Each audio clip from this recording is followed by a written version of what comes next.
Hello नमस्कार, मैं हूं नीरज कुमार। आप देख रहे हैं मोबाइल न्यूज 24। बिहार में हुए विधानसभा चुनाव के बाद जिस प्रकार से एनडीए को महाजीत मिली है, एक तरीके से विपक्ष का सुपड़ा साफ हो गया है। उसके बाद क्या स्थिति है सहरसा को लेकर, क्योंकि इस लहर में भी सहरसा से बीजेपी कैंडिडेट का हार जाना कहीं ना कहीं एक सवालिया निशान उस उम्मीदवार पर, उस वर्तमान विधायक पर लगता है जो पहले यहाँ के विधायक आलोक रंजन थे। जी हाँ, इस सुनामी में जहाँ बीजेपी ने 101 में से 91 सीटों पर जीत हासिल की है, 89 सीटों पर जीत हासिल की है, वहीं 12 विधायक चुनाव हार गए और उसमें से एक सहरसा के आलोक रंजन भी थे। क्या कारण रहा होगा, इस पर चर्चा करने के लिए आज हमारे साथ एक्सपर्ट के तौर पर आरएसएस के जाने माने सुदीप जी हमारे साथ हैं। सुदीप जी, बहुत बहुत स्वागत है आपका। सबसे बड़ा सवाल, जैसा कि मैंने कहा, उठता है, ये सवाल बड़ा उठता है कि पूरे बिहार में जहां एनडीए और बीजेपी का लहर था, वहां सहरसा कैसे पिछड़ गया, जबकि कोई बहुत बड़ा नेता नहीं था आपके विरोध में। किस उस कोने का नेता आके आपके यहाँ चुनाव लड़ रहा था, क्या हुआ है? देखिए, सहरसा मैंने पहले भी बात हुआ था तो मैंने बोला कि सहरसा जो है वो यहाँ के लोकल विधायक के प्रति और भी जगह हैं जहाँ पे लोकल विधायक के प्रति एंटी इनकम्बेंसी था। कई सारे विधायक ने मैनेज कर लिया, कई सारे और सहरसा में मैनेज नहीं हुआ। देखिए, एनडीए के पास दो बहुत बड़ा प्रोफाइल है, व्यक्तित्व है। एक तो प्राइम मिनिस्टर का और एक नीतीश कुमार जी का। प्राइम मिनिस्टर का डेवलपमेंट जो है लोग रिकॉग्नाइज करते हैं, हर एक वर्ग करते हैं। नीतीश कुमार का जो वेलफेयर वाला डेवलपमेंट है उसको भी रिकॉग्नाइज करते हैं लोग, और लोगों में बहुत ज़्यादा चीज़ है। उसके बाद भी हार जाना बहुत सारी चीज़ों को, क्योंकि इलेक्शन जो होता है मल्टी फेसेट होता है, कोई एक इश्यूज पे होता नहीं है। इतने सारे इनकम्बेंसी होने के बाद, रिसेंटमेंट होने के बाद भी व्यक्ति को टिकट मिला। टिकट मिलने के बाद भी आप मैनेज नहीं कर पाए, आप कार्यकर्ता तक को मैनेज नहीं कर पाए। और जो एक जाति विशेष के प्रति उनका ये रहा है कि इंक्लूसिवनेस, पेड वर्कर जो है आपके आसपास घूमने वाले, मुझे नहीं लगता है कि आप प्रचार के दौरान आपने पेड वर्करों से आप किसी चुनाव को जीत सकते हैं। अगर ये संभव होता तो सबसे ज़्यादा पेड वर्कर मुझे लगता है जनसुराज के पास था, जो पिछले 3 साल में उन्होंने जिस प्रकार से सोशल मीडिया मैनेज करने के लिए या और भी जो किया, वो जीत जाते। लेकिन जब तक आपका काम ग्रास रूट पे नहीं दिखता, या आपके जो कार्यकर्ता हैं, चाहे आरजेडी वाले कार्यकर्ता हों या बीजेपी के हों, आप लोग आरएसएस को देखते हैं, जब ये लोग गांव में गहन समीक्षा करके लोगों को समझाने का काम करते हैं, तो एक आदमी, एक कार्यकर्ता कम से कम 2 दर्जन 3 दर्जन लोगों को प्रभावित करता है। आप अगर कार्यकर्ता को, जैसा कि आप कह रहे हैं, कार्यकर्ता को आप नहीं समझा पाए, अपने कार्यकर्ता को, अगर ठीक है आप टिकट लेके आ गए थे, जो नाराज थे उनके पास तो हर कोई जाता है, भाई ठीक है टिकट तक आप लोग विरोध किए, अब तो पार्टी ने मुझे टिकट दिया है। अब तो एक विधायक का या एक उम्मीदवार का ये दायित्व तो बनता है कि वो सभी कार्यकर्ताओं को साथ लेके चले। तो ये एक तरफा नाराजगी उनकी थी, या कार्यकर्ता भी उनसे नाराज थे और वो भी कार्यकर्ता से नाराज थे? देखिए, कोई विधायक या कोई जनप्रतिनिधि कार्यकर्ता से कैसे नाराज हो सकता है? और कार्यकर्ता से नाराज होके आप सार्वजनिक जीवन में इलेक्शन कैसे लड़ सकते हैं? नहीं जीत सकते, बिल्कुल। और कुछ नाराजगी हो सकती है, उस नाराजगी को पाटा जाता है।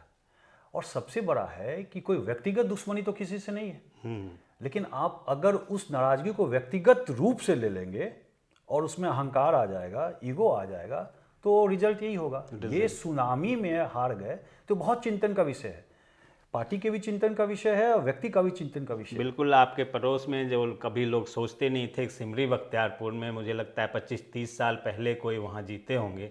हाल फिलहाल में तो कोई एनडीए के नहीं जीत पाते थे, और वहाँ आप इतने मतों से जीत के आए हैं, ये आपके लिए शुभकामना है। पूरे सहरसा जिला में आपने बहुत अच्छा काम किया, और विधानसभा में आपके मधेपुरा में भी अच्छा। देखिए, मधेपुरा जैसा सीट जो कहा जाता था कि रोम है गोप का, मधेपुरा है पोप का, वो सिर्फ 7,000 वोट से हारी है, और मुझे लगता है कि लास्ट तक वो जीतती आई। मतलब 1 लाख से ज़्यादा वोट ले आना मधेपुरा जैसे शहर में वो इस सुनामी का ही कारण है कि मधेपुरा आप जीत गए, और सहरसा जो शुरू से माना जाता है कि एक फॉरवर्डों का सीट रहा है, यहाँ से हमेशा एनडीए लगभग जीतती आई है, और यहाँ आप लोग हार जाते हैं। आप लोगों ने मनाने की कोशिश नहीं की, आप उनको मैसेज देखिए, नहीं दो तीन दिया? चीज़ है, इसको इस थोड़ा सा बड़ा पर्सपेक्टिव देखना पड़ेगा। ऑलमोस्ट 9% वोटिंग मेल और फीमेल का इंक्रीज किया, ठीक है। फीमेल अपॉलिटिकल होती है कंपेयर टू मेल, क्योंकि इंटरेक्शंस इतने सोसाइटी में नहीं होते हैं गांव में। उसके बाद भी आप हार गए, तो ये रिकॉग्नाइज का बात है कि इतने फीमेल वोटिंग के, और फीमेल वोटिंग के कारण ही आप इतने बड़ा सुनामी देख रहे हैं। बिल्कुल। और उसमें भी रिसेंटमेंट था, और उसमें वो भी आप नहीं जीत पाए, तो बहुत सारे फैक्टर हैं। तो मनाने का जो एक होता है कि आप कार्यकर्ता को अपने में समाहित करें, अगर ये इंटेंशन रहेगा तो नाराज कार्यकर्ता भी समाहित हो जाएगा। लेकिन अगर ये इंटेंशन रहेगा कि नहीं, एक्सक्लूसिवनेस का, और सब कुछ हम ही है, मतलब जिला भी हम ही हैं, विधायक भी हम ही हैं, प्रदेश भी हम ही चलाएंगे, तो आप हम तो नहीं हो सकता, हम नहीं हो सकता। और सार्वजनिक जीवन में आपको सबको लेके चलना पड़ेगा, संवाद है नहीं किसी से, ठीक है। और आप जिस व्यक्ति के साथ घूमते हैं, हम आपको बताते हैं, एक छोटा सा उदाहरण देते हैं। हमारे गांव में 10-15 मिनट में मतलब निकल गए सड़क से। अच्छा। किसी व्यक्ति से कोई संपर्क नहीं हुआ, और जिस व्यक्ति के साथ घुसने का प्रयास किए, उसका क्रिमिनल एंटीसीडेंट है, he is a renowned criminal. करीब 2 साल तक दिल्ली पुलिस भी उसको अरेस्ट करके ले गया। अब उस व्यक्ति के साथ आप कोशिश कर रहे हैं किसी गांव में, किसी शहर में घुसने के लिए, समाज को मनाने तो आप वो समाज पे क्या इम्पैक्ट रहेगा? हो सकता है वो मतलब जिस चीज़ के लिए मोदी जी भी हमेशा कहते हैं भाई अरे आप बाहुबली हैं तो मैं आपके सामने नहीं बोलूंगा, लेकिन मैं अंदर जाकर तो मैं करूंगा, और अंदर तो आप कुछ कर नहीं सकते। तो ये भी तो सोचना चाहिए था।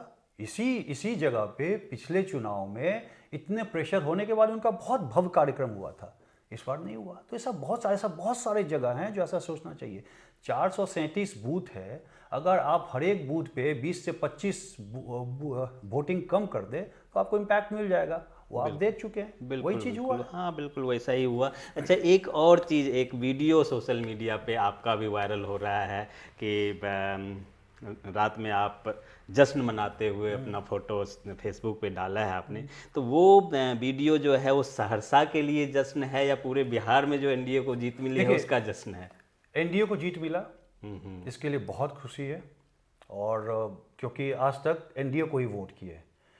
लेकिन सहरसा जो डिजर्व करता है, सहरसा मतलब होता है सहर्ष, मतलब बिल्कुल खुशी का जगह है, और सहरसा के जो जनता है, जो जनार्दन है, जो डिजर्व करते हैं, वो चीज़ नहीं हुआ पिछले 5 साल में। उसका भी तो हर्ष था। और आईपी गुप्ता जी को मैं आज से नहीं जानता हूँ, आईपी गुप्ता जी को मैं बहुत पहले से जानता हूँ, और आईपी गुप्ता जी आए भी, और मुझे लगा कि जो सहरसा में जो व्यक्ति प्रतिनिधि करना चाहिए वो परिवर्तन होना चाहिए। उस हेतु हमने प्रयास भी किया, और प्रयास के बाद फल मिला। खुल के आपने हाँ, एकदम खुल के, मतलब इसमें कहीं कोई छुपाने वाली बात नहीं है, क्योंकि जब आपने निकाल दिया, आपने हमारे ऐसे व्यक्ति को, मैं जाति देख लिया, खोज लिया, अब हमारे ऐसा व्यक्ति को, ये ऑन रिकॉर्ड स्टेटमेंट है कि स्वयंसेवक है, स्वयंसेवक राजनीति नहीं कर सकता है, स्वयंसेवक की राजनीति समझ नहीं है। अगर आप ये समझ लिए हैं तो ऐसा नहीं है, और मैंने लिखा है फेसबुक पे कि इस स्वयंसेवक का नस्ल अलग है, अगर ऐसा करेंगे तो आप परास्त होंगे, लिखा है। और 4 लाख 4.5 लाख से ऊपर उसका व्यूअरशिप रहा है। उसके हमने एक ये अभियान भी चलाया हुआ था कि भाई आप सामूहिक रूप से वोट कीजिए, व्यक्तिगत रूप से आके वोटिंग करेंगे तो डेवलपमेंट फोकस नहीं होगा।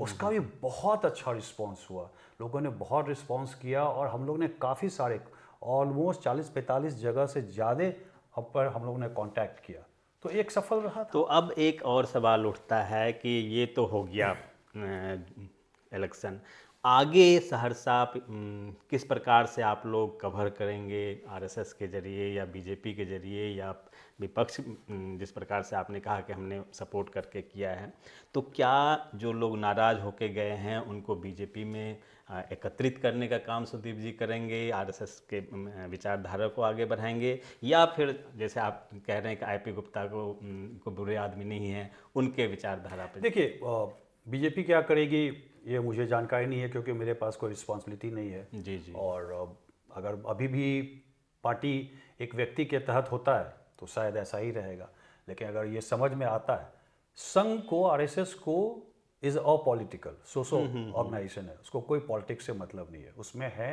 रहेंगे और अंतिम सांस तक रहेंगे, उसकी कोई बात नहीं है।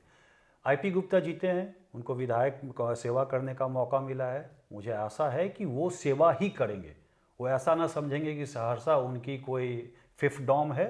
सहरसा में सेवा करना है और सेवा करेंगे तो सहरसा उनको मौका देगा, नहीं करेंगे तो नहीं देगा। जहाँ तक मेरी विचारधारा की बात है, वो मेरा विचारधारा है, वो हम कार्य करते रहेंगे, जीवन के अंतिम समय तक कार्य करते रहेंगे। लास्ट में जो जिस प्रकार से पूरे बिहार में सुनामी और रिजल्ट आया है, अब शपथ ग्रहण समारोह होने वाला है, क्या बिहार के लोगों से आप अपील करेंगे? देखिए, बिहार का सबसे बड़ा, बिहार का जो ज़रूरत है और जो एनडीए के मैनिफेस्टो में भी था, और मैं मानता हूं कि जन स्वराज का इम्पैक्ट रहा है। जन स्वराज का वोट में इम्पैक्ट ना रहा हो, लेकिन जन स्वराज जो विषय उठाया है उसका इम्पैक्ट रहा है। जन स्वराज ने पलायन का विषय उठाया है, जन स्वराज ने इंडस्ट्रियलाइजेशन का विषय उठाया है, और प्राइम मिनिस्टर ने, एनडीए ने बोला है कि मैं इंडस्ट्री लगाऊंगा। वो सारे मुद्दे लाना पड़ा इनको भी मैनिफेस्टो। भारत के होम मिनिस्टर ने बोला है कि मैं चीनी मिल, इतना चीनी मिल लगाऊंगा। प्राइम मिनिस्टर ने ऑन रिकॉर्ड बोला है कि बिहार का लड़का, बिहार का बच्चा बिहार में ही नौकरी करेगा।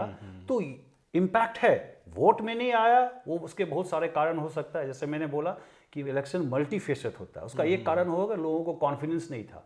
और सबसे बड़ी बात है, जो दो व्यक्ति हैं, प्राइम मिनिस्टर और चीफ मिनिस्टर ऑफ बिहार, उनका जो इमेज है वो बियॉन्ड है, ट्रांसीडेंटल है। और प्राइम मिनिस्टर देखिए ट्रांसीडेंटल है इन द सेंस कि वो अपने उस किस जनरेशन के हैं, वो शायद हमारे पिताजी या वो दादाजी के जनरेशन में आते हैं, लेकिन जो एस्पिरेशनल वोटर है 18 साल, उससे भी वो कनेक्ट करते हैं और उनकी भी भावना समझते हैं। ये लीडरशिप को ट्रांसेंड कर लेना अपने आप में बहुत बड़ी बात होती है, जो प्राइम मिनिस्टर में एक्सेप्ट कर लेते हैं किसी भी चीज और लोग उसको अपना समझते हैं। एक इमोशनल कनेक्ट होता है, और इमोशनल कनेक्ट को तोड़ देना बहुत मुश्किल होता है। तो उसका इम्पैक्ट रहा है। लोकल एमएलए के प्रति तो इनकम्बेंसी है, नाराजगी है, वो अभी भी आप क्षेत्र में जाएंगे तो आपको मिल जाएगा। हाँ, बहुत जगह मैं तो लगभग बिहार के करीब 200 सीटों पर मैं जा चुका हूँ, और मैंने देखा कि बहुत जगह के बीजेपी के उम्मीदवार हों या फिर जदयू के उम्मीदवार हों, उनके पर्सनल बेस पे बहुत लोग नाराज़ थे, लेकिन लास्ट में वो ये कह के कि भाई हम तो बीजेपी को वोट दे रहे हैं या हम तो जदयू को वोट दे रहे हैं, और इस नाम पे सब लोग जीते। चाहे कोई भी ले लीजिए, आपके पड़ोस में आलमनगर में देखिए, और कितने अंतर से वो जीते, जबकि लग नहीं रहा था कि उनका जो पर्सनल विरोध था उस आधार पर वो जीत पाएंगे, फिर भी इतने अंतर से वो जीत गए। पूरे क्षेत्र में जहाँ भी कोई भी इस लीडरशिप को छोड़ना नहीं चाह रहा था। लोग बोलते थे चलो नीचे में ठीक है, बहुत नाराज भी थे, एब्यूज भी करते थे, लेकिन ऊपर देखो। ये जो ऊपर देखो वाला कंसेप्ट था, वो चीफ मिनिस्टर और प्राइम मिनिस्टर के लिए था। बस उसी का इम्पैक्ट है। और मैं मतलब ये आग्रह करता हूँ, ये प्रार्थना करता हूँ लोकल विधायकों से कि भाई आप क्षेत्र में काम कीजिए, सिर्फ प्राइम मिनिस्टर और चीफ मिनिस्टर का नाम ही ना बेचें, क्योंकि आप बहुत ज़्यादा ओवर सेलिंग करेंगे तो फिर उनके भी नाम पे इम्पैक्ट पड़ेगा। और बिहार ऑलरेडी भोग चुका है 20-25 साल, 40 साल। कांग्रेस के भी जमाना में कोई ऐसा नहीं था कि बहुत काम हुआ।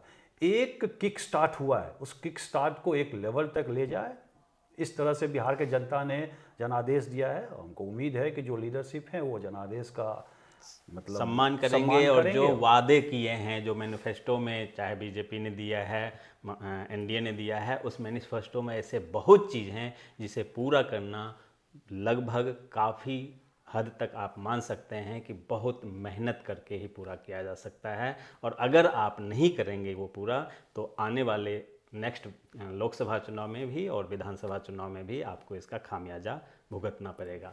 बने रहिए मोबाइल न्यूज़ 24 के साथ। आप तमाम दर्शकों का बहुत बहुत धन्यवाद। आपका भी धन्यवाद।